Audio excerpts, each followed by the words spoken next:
नमस्कार दर्शक बंधु शुभ संध्या आमे नहीं आसु देश विदेश राज्यर 20 गुरुत्वपूर्ण खबर खबरटी भल लगे वीडियो को लाइक करने सहित चैनल नुले सब्सक्राइब करी आपण जिलार ना लिखिदेवे जहाँफल प्रत्येक दिन आपण जिलार खबर किसी ना कि अपडेट पाइपर तेज कौन रही आज संध्यार खबर चलता नजर पकाइबा।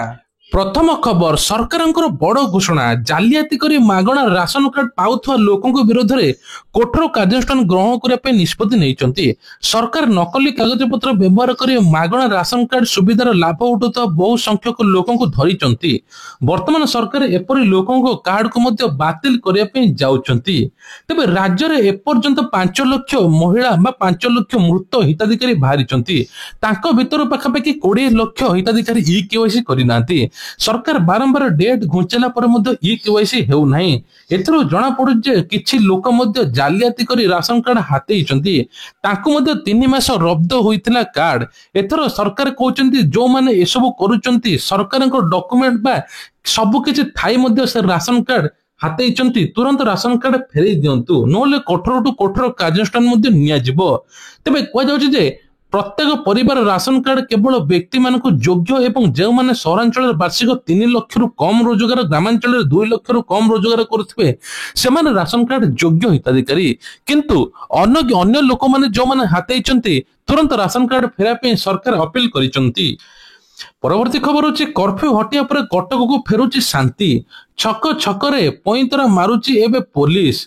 तेबे भाईचारार सहर कटक को पुणी फेरुची शांति कर्फ्यू हटिया पर स्वाभाविक होईची इंटरनेट सेवा 48 घंटा पर कटक सहर इंटरनेट सेवा सोशल मीडिया स्वाभाविक होईची सोशल मीडिया ऊपर हटिची कटकणा 5 तारिख संध्या 7 रु प्रथम 24 घंटा 6 तारिख संध्यार मध्य 24 घंटा इंटरनेट बंद होइतला एबे स्थिति स्वाभाविक होईची बेली सूचना मिलिची।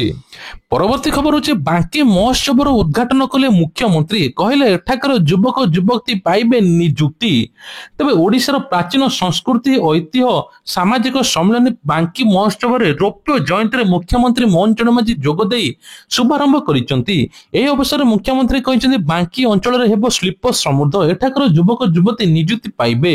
बांकी महोत्सव केवल उत्सव नुहे यह ओडिशार साहित्य संस्कृति मूल्यबोधर जीवंत प्रतीक। आम राज्यर उन्नयन मूल शक्ति होची लोके बांकी महोत्सव लोक शक्ति लोक संस्कृति सांप्रदायिक महोत्सव बोली मुख्यमंत्री आह्वान करिसंती। ता सहित कहिसंती हजार हजार महिला एवं ता सहित मध्य समस्त गाँ लोक उपकृत हेबे जनसाधारण को शिक्षा स्वास्थ्य पानीय जल बिजुली गमनागमन भली मौलिक सुविधा जोगाई देवा पई सरकार त्वरित पदक्षेप ग्रहण करुचंती बोली कुआ जाउची। परवर्ती खबर होची हबिष्याणी को भेटिले जिलापाल।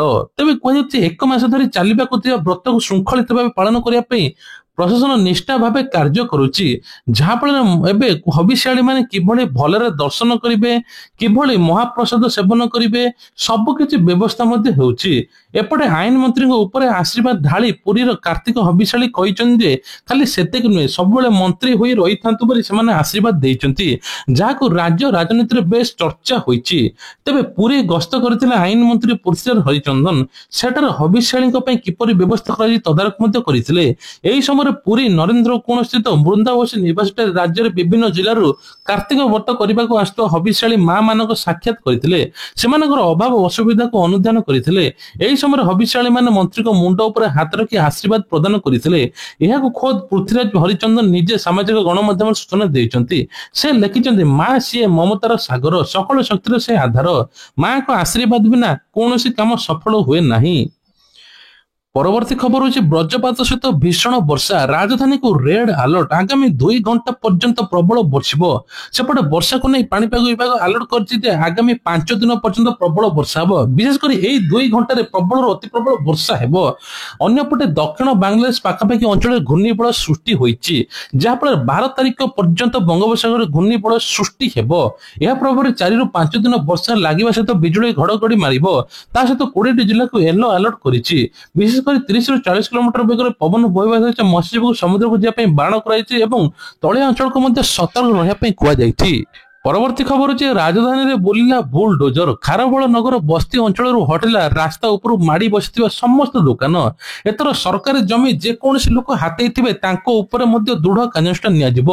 ତେବେ ଏଥର ଗଳି କନ୍ଦି ଯେତିକ ସବୁ ଜାଗାରେ ବୁଲଡୋଜର ବୁଲୁଛି। ଏଭଳି ସ୍ଥିତି ମଧ୍ୟ ଦେଖିବାକୁ ମିଳିଛି ଭୁବନେଶ୍ୱର ଖାରବେଳ ନଗରରେ। ସେ ଯେକୌଣସି ଗାଁ ହଉ ଯେକୌଣସି ଜିଲ୍ଲା ହଉ ସରକାରଙ୍କର ସବୁଠି ନଜର। ଏଥର ଗଭର୍ଣ୍ଣମେଣ୍ଟ ଜାଗାକୁ ଆଉ ମାଡ଼ି ବସି ଅକ୍ତିଆର ଆଉ କେହି କରିପାରିବେ ନାହିଁ। ରାସ୍ତାକୁ ଅବରୋଧ କରିଥିବା କବାଡ଼ିଆ ଦୋକାନକୁ ମଧ୍ୟ ହଟାଇ ଦିଆଯାଇଛି। ଉଚ୍ଛେଦ ପୂର୍ବରୁ ନୋଟିସ କରିଥିଲା ବିଏମସି। କବାଡ଼ିଆ ମାନେ ରାସ୍ତାର ଉଭୟ ପାର୍ଶ୍ୱରେ ଜବରଦଖଲ କରି ରଖିଥିଲେ। ରାସ୍ତା କଡ଼ ଅବରୋଧ ସହିତ ଡ୍ରେନ ଜାମକୁ ମଧ୍ୟ ଏବେ କୁହାଯାଉଥିଲା ଦୁର୍ଗନ୍ଧରେ ଫାଟି ପଡୁଥିଲା ଅଞ୍ଚଳ। ଏଥର ସବୁ କିଛି ମଧ୍ୟ ବୁଲଡୋଜର ବୁଲି ସଫା କରିଛି। ପରବର୍ତ୍ତୀ ଖବର ହଉଛି ଜାମ୍ମୁ କାଶ୍ମୀରରେ ପ୍ରବଳ ବର୍ଷା ତୁଷାରପାତ। ଜାମ୍ମୁ କାଶ୍ମୀରରେ ବିଭିନ୍ନ ସ୍ଥାନରେ ପ୍ରବଳ ବର୍ଷା ତୁଷାରପାତ ଭୂସ୍ଖଳନ ଘଟିଛି, ଯାହାଫଳରେ ହଜାର ହଜାର ଲୋକ ଫସି ରହିଛନ୍ତି। 24 ଘଣ୍ଟା ମଧ୍ୟରେ ରାସ୍ତା ଖୋଲିବା ପ୍ରୟାସ ଚାଲିଛି, କିନ୍ତୁ ରାସ୍ତା ଖୋଲି ହେଉନାହିଁ। ତ ବିଶେଷ କରି ହଜାର ହଜାର ଲୋକମାନେ ଏବେ ଫସି ରହିଛନ୍ତି। ଅଧିକାରୀମାନେ ଉଦ୍ଧାର ଏବଂ ସଫେଇ କାର୍ଯ୍ୟ ଆରମ୍ଭ କରିଛନ୍ତି। 24 ଘଣ୍ଟାରେ ରାସ୍ତା ଖୋଲିବା ପାଇଁ ଚେଷ୍ଟା କରାଯାଉଛି। ସ୍ଥାନୀୟ ଲୋକଙ୍କୁ ଘରେ ରହିବା ପାଇଁ ପରାମର୍ଶ ମଧ୍ୟ ଦିଆଯାଇଛି। ସେପଟେ କୁହାଯାଉଛି ଯେଉଁମାନେ ଯାତ୍ରୀମାନେ ସେମାନେ ଏବେ ବିଭିନ୍ନ ହଇରାଣର ଶିକାର ହେଉଛନ୍ତି। ପରବର୍ତ୍ତୀ ଖବର ହଉଛି ସଫେଇ କର୍ମଚାରୀଙ୍କୁ ସ୍ୱାସ୍ଥ୍ୟ ବୀମା। ମୁଖ୍ୟମନ୍ତ୍ରୀ ଯୋଗୀ ଆଦିତ୍ୟନାଥ ଉତ୍ତରପ୍ରଦେଶର ସଫେଇ କର୍ମଚାରୀ ଠିକାଦାରୀ ମାନଙ୍କୁ ଏଥର ସ୍ୱାସ୍ଥ୍ୟ ବୀମା ଘୋଷଣା କରିଛନ୍ତି। ମୁଖ୍ୟମନ୍ତ୍ରୀ ଯୋଗୀ ଆଦିତ୍ୟନାଥ ମଙ୍ଗଳବାର ଦିନ ଏକ ଘୋଷଣା କରିଛନ୍ତି ଠିକା କର୍ମଚାରୀଙ୍କୁ ଦରମା ଏବଂ ଆଉଟସୋର୍ସିଂ କମ୍ପାନୀ ଦ୍ୱାରା ଦିଆଯିବ ନାହିଁ। ସରକାରୀ ନିଗମ ସିଧାସଳଖ ଆକାଉଣ୍ଟରେ ଟଙ୍କା ଜମା କରିବ। ଏହି କାର୍ଯ୍ୟକ୍ରମରେ ଉଦ୍ବୋଧନ ଦେଇ ମୁଖ୍ୟମନ୍ତ୍ରୀ ଯୋଗୀ କହିଛନ୍ତି, ମନେ ରଖ, ଯେଉଁମାନେ ଶ୍ରୀ ରାମକୁ ଅପମାନ କରନ୍ତି ସେମାନେ ଭଗବାନ ବାଲ୍ମୀକି ମଧ୍ୟ ଅପମାନ କରିବା ସହିତ ସମାନ। ଯେଉଁମାନେ ଭଗବାନ ବାଲ୍ମୀକି ଅପମାନ କରିଛନ୍ତି ସେମାନେ ମଧ୍ୟ ଭଗବାନ ରାମକୁ ଅପମାନ କରନ୍ତି। ତେବେ ସଫେଇ କର୍ମଚାରୀ ମାନେ ଆୟୁଷ୍ମାନ ଭାରତ କାର୍ଡ ପାଇବେ। ଏହି ସମୟରେ ମୁଖ୍ୟମନ୍ତ୍ରୀ ଯୋଗୀ ଆଦିତ୍ୟନାଥ ସ୍ୱଚ୍ଛତା ହିଁ ସେବା ପରଖାଡ ଏମିତି କହିଛନ୍ତି। ଆଉ ସଫେଇ କର୍ମଚାରୀଙ୍କ ପାଇଁ ଗୁରୁତ୍ୱପୂର୍ଣ୍ଣ ନିଷ୍ପତ୍ତି ନେଇଛନ୍ତି। ତାଙ୍କୁ ମଧ୍ୟ ସିଧାସଳଖ ଆକାଉଣ୍ଟକୁ 16,000 ରୁ 20,000 ଟଙ୍କା ସ୍ଥାନାନ୍ତରିତ କରାଯିବ। ଆଉ ସଫେଇ କର୍ମଚାରୀଙ୍କ 5 ଲକ୍ଷ ଟଙ୍କାର ଆୟୁଷ୍ମାନ କାର୍ଡ ଭାରତ ବଣ୍ଟନ କରାଯିବ ବୋଲି କହିଛନ୍ତି। ପରବର୍ତ୍ତୀ ଖବର ରହୁଛି ଏଥର ନୂଆପଡାରେ ଉପନିର୍ବାଚନ ପାଇଁ ବିଜେଡି ଯୋଜନାକୁ ଭଣ୍ଡୁର କରିଦେବ ବିଜେପି। ବିଶେଷ କରି ନୂଆପଡାରେ ଉପନିର୍ବାଚନକୁ ନେଇ ବର୍ତ୍ତମାନ ରାଜନୈତିକ ସରଗମ ଚାଲିଛି। କାରଣ ଉପନିର୍ବାଚନ ଆସନ୍ତା ନଭେମ୍ବର 11 ତାରିଖରେ ହେବ ବୋଲି ଘୋଷଣା ହୋଇଛି। ସେଥିପାଇଁ ଦଳ ତରଫରୁ ତତ୍ପରତା ପ୍ରକାଶ ପାଇବାରେ ଲାଗିଛି। ତେବେ ପ୍ରଦେଶ କଂଗ୍ରେସ ସମସ୍ତଙ୍କୁ ଚମକାଇ ଦେଇ ତାହାର ପ୍ରାର୍ଥୀଙ୍କ ନାମ ଘୋଷଣା କରିଛି। ନୂଆପଡା ଜିଲ୍ଲା କଂଗ୍ରେସ ସଭାପତି ଘାସିରାମ ମାଝୀ ହେବେ କଂଗ୍ରେସ ପ୍ରାର୍ଥୀ। ଗତ ନିର୍ବାଚନରେ ରାଜେନ୍ଦ୍ର ଢୋଲକିଆ କଡା ଟକ୍କର ଦେଇଥିଲେ। ବିଭିନ୍ନ ଉପନିର୍ବାଚନ ଶେଷରେ ପ୍ରାର୍ଥୀ ଘୋଷଣା କରିଥାଏ କଂଗ୍ରେସ। କାରଣ ଦଳରୁ କିଏ ପ୍ରାର୍ଥୀ ହେବ ତାହା ନେଇ ଖୋଜୁ ଖୋଜୁ ସମୟ ଲାଗିଥାଏ। ହେଲେ ଏଥର ସେ ଦୁଇ ଦଳକୁ ମଝିରେ ପକାଇ ଆଗୁଆ କଂଗ୍ରେସ ପ୍ରାର୍ଥୀ ଘୋଷଣା କରିଛି। ତେବେ ଦେଖାଯାଉ ଏବେ କିଏ ହେଉଛି ନୂଆପଡାରେ। ପରବର୍ତ୍ତୀ ଖବର ହଉଛି 10 ଟଙ୍କିଆ ନୋଟକୁ ନେଇ ଦ୍ୱନ୍ଦ୍ୱରେ ପଡିଛନ୍ତି ଦୋକାନୀ ଗ୍ରାହକ। ଆଜିକାଲି 10 ଟଙ୍କିଆ ମଧ୍ୟ ଡୁପ୍ଲିକେଟ ବାହାରିଲାଣି। କିନ୍ତୁ ପ୍ରଶ୍ନ ହେଉଛି ଆରବିଆଇ ସରକାର ପ୍ରକୃତରେ 10 ଟଙ୍କା ମୁଦ୍ରାକୁ ବନ୍ଦ କରିଦେଇଛନ୍ତି। ଭାରତୀୟ ରିଜର୍ଭ ବ୍ୟାଙ୍କ ପ୍ରଥମେ 2005ରେ 10 ଟଙ୍କିଆ ମୁଦ୍ରା ଡିଜାଇନ କରିଥିଲା। 2006ରେ ଏହାକୁ ମଧ୍ୟ ସାଧାରଣ ଲୋକଙ୍କୁ ମାର୍କେଟକୁ ଛାଡିଥିଲା। ଭାରତ ପ୍ରଥମେ ବାଇ ମେଟାଲିକ ମୁଦ୍ରା ଅର୍ଥାତ୍ ଦୁଇଟି ଧାତୁରେ ତିଆରି କରାଇଥିଲା। ଏବେ ମୁଦ୍ରାର ମଧ୍ୟ ତମ୍ବା, ନିକେଲ ଏବଂ ଯେତେବେଳେ ବାହ୍ୟ ବଳୟ ଆଲୁମିନିୟମ କଂସାରୁ ତିଆରି ଥିଲା। ତେବେ କୁହାଯାଉଛି ମୁଦ୍ରା ଆରମ୍ଭ ପରଠାରୁ ଆରବିଆଇ 14ଟି ଅଧିକ ଡିଜାଇନ ଜାରି କରିଛି। ଯଦିଓ ଡିଜାଇନ ଭିନ୍ନ ଭିନ୍ନ ଏବଂ ମୁଦ୍ରା ଆଇନଗତ ଭାବେ ବୈଧ ଏବଂ ଆଇନଗତ ଭାବେ ମୂଲ୍ୟବାନ। ତେବେ ଯେଉଁମାନେ ସବୁ ଏବେ ମିଥ୍ୟା ଗୁଜବ ଫେଳାଉଛନ୍ତି ତାଙ୍କ ଉପରେ ଦୃଢ କାର୍ଯ୍ୟାନୁଷ୍ଠାନ ନିଆଯିବ। ପରବର୍ତ୍ତୀ ଖବର ରହୁଛି ଏଥର ବିଶେଷ କରି କୁହାଯାଉଛି ଯେ ନବୀ ମୁମ୍ବାଇର ଆନ୍ତର୍ଜାତିକ ବିମାନ ବନ୍ଦର ପ୍ରଥମ ପର୍ଯ୍ୟାୟକୁ ଉଦ୍ଘାଟନ କଲେ ମୋଦି। ତେବେ ବିଶେଷ କରି କୁହାଯାଉଛି ଯେ ଏହି ବିମାନ ବନ୍ଦର 19,650 କୋଟି ଟଙ୍କା ବ୍ୟୟରେ ଐତିହାସିକ ଗ୍ରୀନ ଫିଲ୍ଡ ପ୍ରକଳ୍ପ 1160 ହେକ୍ଟର ଜମିରେ ବିସ୍ତାରିତ। ଏହି ନୂତନ ବିମାନ ବନ୍ଦର ଭାରତୀୟ ବିମାନ ବନ୍ଦର ଚଳାଚଳ କ୍ଷମତାକୁ ଉଲ୍ଲେଖନୀୟ ଭାବରେ ବୃଦ୍ଧି କରିବ। ମୁମ୍ବାଇ ବିଦ୍ୟମାନ ଛତ୍ରପତି ଶିବାଜୀ ମହାରାଜ ଅନ୍ତର୍ଜାତୀୟ ବିମାନ ବନ୍ଦର ଉପରେ ଭାରି ଟ୍ରାଫିକ ବୋଝକୁ କମ କରିବ ବୋଲି ଆଶା ମଧ୍ୟ କରାଯାଉଛି। ପରବର୍ତ୍ତୀ ଖବର ହଉଛି ବାଲିଯାତ୍ରାକୁ ନେଇକି ବଡ ଅପଡେଟ। ବାଲିଯାତ୍ରାରେ no ground no drone zone ଘୋଷଣା କରାଯାଇଛି, ଯାହାଫଳରେ ଡ୍ରୋନ୍ ଆଉ ଉଡିବ ନାହିଁ। ବିଶେଷ କରି କୁହାଯାଉଛି ଯେ ବାଲିଯାତ୍ରା ନଭେମ୍ବର 1ରୁ 15 ପର୍ଯ୍ୟନ୍ତ ନୋ ଡ୍ରୋନ୍ ଘୋଷଣା କରାଯାଇଛି। ବାଲିଯାତ୍ରା ଗ୍ରାଉଣ୍ଡରେ 5 କିଲୋମିଟର ପରିଧି କଟକଣା ଜାରି ରହିଛି। ପାରାଗ୍ଲାଇଡର୍ସ ପାରା ମୋଟର୍ସ ଏବଂ ପାୱାର ହ୍ୟାଙ୍ଗ ଏବଂ ଗ୍ଲାଇଡର୍ସ ଉଡାଣ ମନା। ମାଇକ୍ରୋ ଲାଇଟ୍ ଏୟାର କ୍ରାଫ୍ଟ ଏବଂ ହଟ୍ ଏୟାର ବେଲୁନ ଏବଂ ୟୁଏଫଓ ଡ୍ରୋନ୍ ମନା। ବାଲିଯାତ୍ରାକୁ 50 ଲକ୍ଷ ଲୋକ ଆସିବାର ଥିବାରୁ ସୁରକ୍ଷା ନେଇ ପଦକ୍ଷେପ କରାଯାଇଛି। ନଭେମ୍ବର 5 ରୁ 12 ତାରିଖ ପର୍ଯ୍ୟନ୍ତ ଏହି ଐତିହାସିକ ବାଲିଯାତ୍ରା ଚାଲିବ। ପରବର୍ତ୍ତୀ ଖବର ହେଉଛି ରାସାୟନିକ ବିଜ୍ଞାନରେ 3ଟି ବୈଜ୍ଞାନିକଙ୍କୁ ମିଳିଲା ନୋବେଲ ପୁରସ୍କାର। ମେଟାଲ ଅର୍ଗାନିକ ଫ୍ରେମୱାର୍କ ଉପରେ କାମ କରି ଜାପାନର କ୍ୟୋଟୋ ବିଶ୍ୱବିଦ୍ୟାଳୟର ସୁଷମା କିଟୱାଏ ଏବଂ ଅଷ୍ଟ୍ରେଲିଆର ମେଲବୋର୍ନ ବିଶ୍ୱବିଦ୍ୟାଳୟର ରିଚାର୍ଡ ରବସନ ଏବଂ ଆମେରିକାର ବର୍କିଲି କାଲିଫର୍ଣ୍ଣିଆ ବିଶ୍ୱବିଦ୍ୟାଳୟର ଓମାର ଏମ୍ କୁ ମିଳିଛି ନୋବେଲ ପୁରସ୍କାର। ତେବେ ବିଶେଷ କରି 3 ବୈଜ୍ଞାନିକଙ୍କୁ 11 ନିୟୁତ ସ୍ୱିଡିଶ କ୍ରାଉନ ବା 8.7 ଲକ୍ଷ ପାଉଣ୍ଡ ପୁରସ୍କାର ରାଶି ମଧ୍ୟ ଦିଆଯିବ। ପରବର୍ତ୍ତୀ ଖବର ନିଯୁକ୍ତିରେ ଅନିୟମିତତା।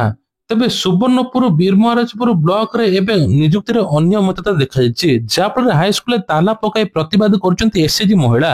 ଫଳରେ ସ୍କୁଲ ଭିତରକୁ ଯାଇପାରିନାହାନ୍ତି ଶିକ୍ଷକ ଛାତ୍ରଛାତ୍ରୀ। ତେବେ କୁହାଯାଉଛି ଯେ ଅଭିଯୁକ୍ତ ଅନୁସାରେ ଉକ୍ତ ସ୍କୁଲରେ ରାତ୍ର ଜଗୁଆଳି ଏବଂ ଝାଡୁଦାର ନିଯୁକ୍ତି ପାଇଁ ବିଜ୍ଞପ୍ତି ହୋଇଥିଲା। ଏନେଇ ପଞ୍ଚାୟତରେ ବିଭିନ୍ନ ସ୍ୱୟଂ ସହାୟକ ଗୋଷ୍ଠୀ ମଧ୍ୟ ଆବେଦନ କରିଥିଲେ। ତନ୍ମଧ୍ୟରୁ ମଧ୍ୟ ତେଲିପାଲି ଗ୍ରାମର ମା ମଙ୍ଗଳା ସ୍ୱୟଂ ସହାୟକ ଗୋଷ୍ଠୀର ରାତ୍ର ଜଗୁଆଳି ଏବଂ ଝାଡୁଦାର ମଧ୍ୟ ଦାୟିତ୍ୱ ମିଳିଥିଲା।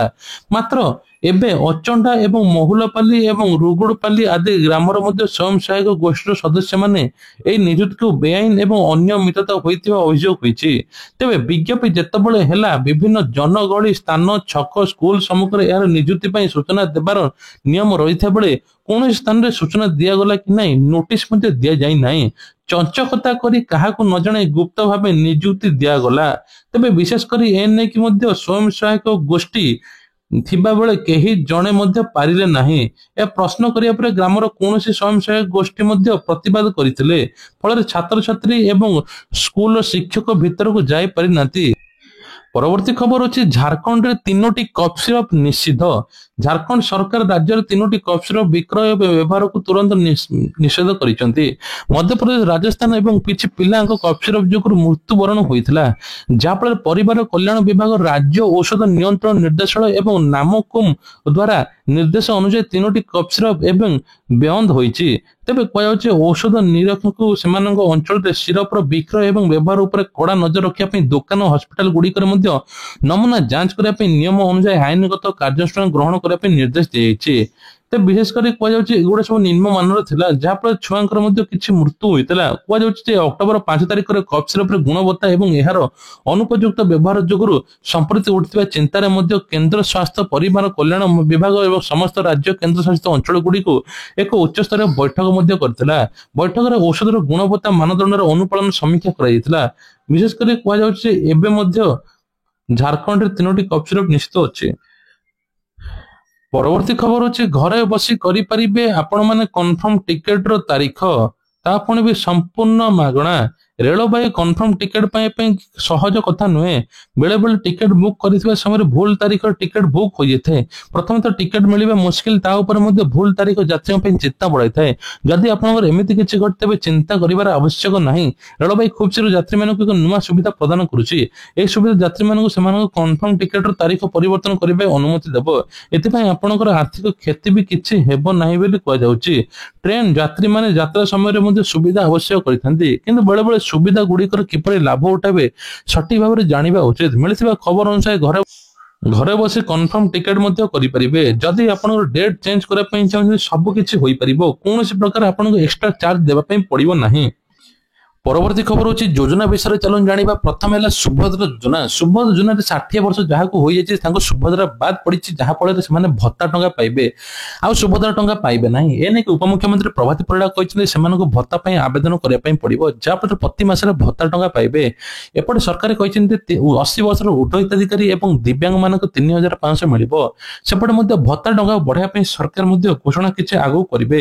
ତେବେ କୁହାଯାଉଛି ଏବେ ଭତ୍ତା 3500 ମିଳିବା ପାଇଁ ଯାଉଛି। ପରବର୍ତ୍ତୀ ଖବର ରହୁଛି ଏଥର କୁହାଯାଉଛି ଏସଏଚଜି ମହିଳାକୁ 10 ଲକ୍ଷ ଟଙ୍କା ଋଣ ମିଳୁଛି, ସେ ପୁଣି ବି ବିନା ସୁଧରେ। ଯୋଉମାନେ ସବୁ ଆତ୍ମନିର୍ଭରଶୀଳ ସ୍ୱାବଲମ୍ବୀ କରିବା ଦିଗରେ ଲକ୍ଷପତି ଯୋଜନା ସାମିଲ ହେବେ ତାଙ୍କୁ 10 ଲକ୍ଷ ପର୍ଯ୍ୟନ୍ତ ଋଣ ମିଳୁଛି। ତା ସହିତ ଆଉ ଗୋଟେ ବଡ ଖବର ରହୁଛି ଏସରେ କୁହାଯାଉଛି ଉଦ୍ୟୋଗପତି ମାନଙ୍କୁ 10 ଲକ୍ଷ ପରିବର୍ତ୍ତେ 20 ଲକ୍ଷ ମିଳିବ MSME ଯୋଜନା ମାଧ୍ୟମରେ। ଏନେଇ କେନ୍ଦ୍ର ସରକାର ମଧ୍ୟ ବଡ ଘୋଷଣା କରିଛନ୍ତି।